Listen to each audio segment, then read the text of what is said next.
Hello everyone, bonjour tout le monde.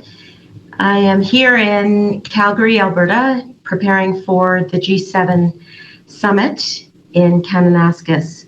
And I want to begin by saying that this is Canada's time. As the Prime Minister has said, our relationship with the United States, our largest trading partner, is changing.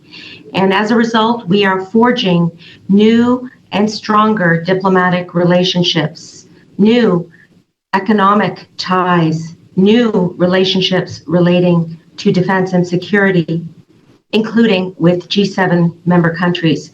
We are going to drive innovation. We are going to foster economic strength. We are going to champion peace.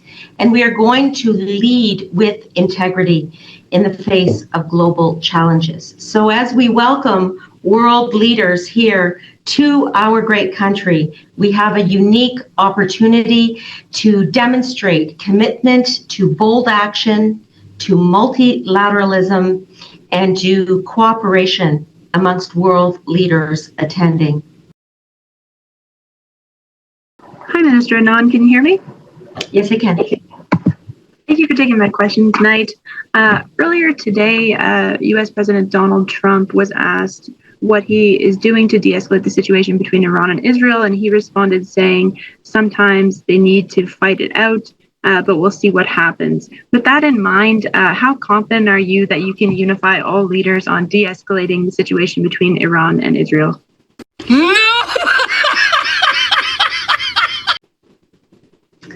Well, let's take a step back and ensure that we know that the Prime Minister is wearing two hats here at this summit. First of all, he is the host of the G7 leaders.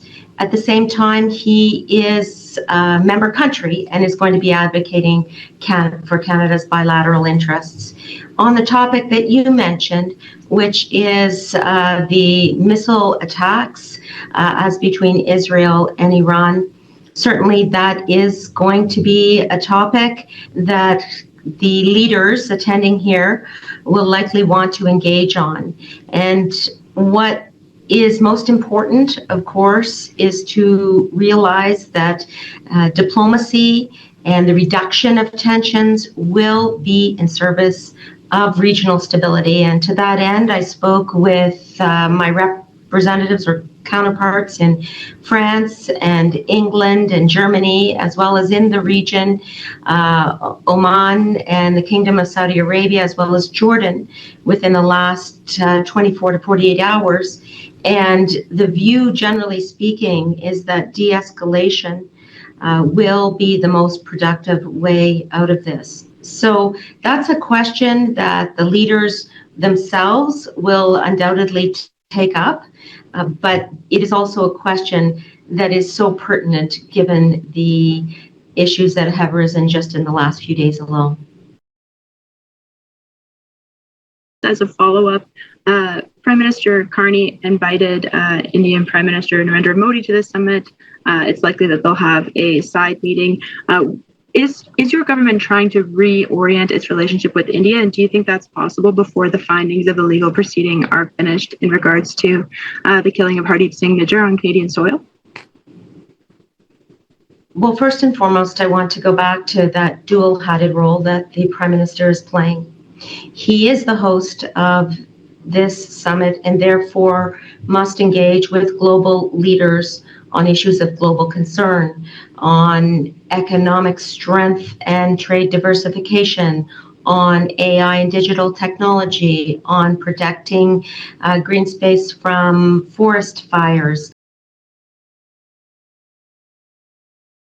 on ensuring that defense and security are top of mind.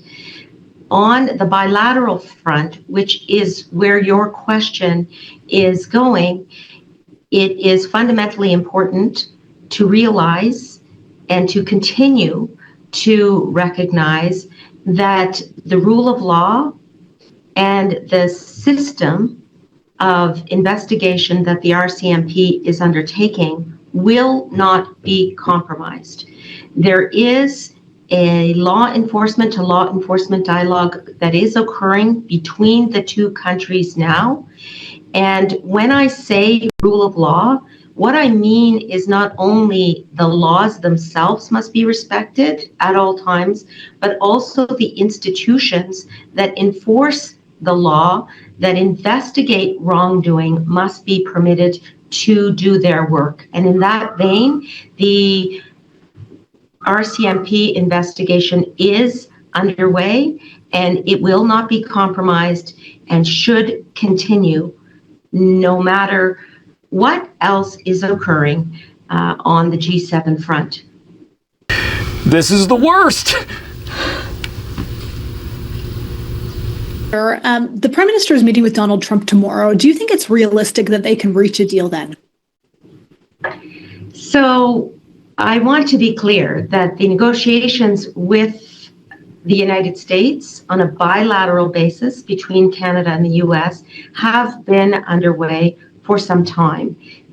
Our economies are incredibly integrated.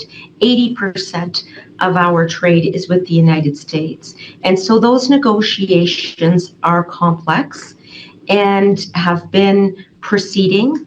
They are sensitive. And so this would not be the moment for me to opine on what will happen tomorrow or thereafter in terms of the bilateral trade relationship. But I want to make one thing clear, that we do believe that the tariffs that have been imposed upon Canada, whether aluminum and steel or the auto sector, those tariffs are unjustifiable in our viewpoint and illegal, and we will continue to assert Canada's importance in those sectors in the negotiations. But apart from that, I will leave it to the negotiating team on our side, headed by Minister LeBlanc, to ensure that they can do their work.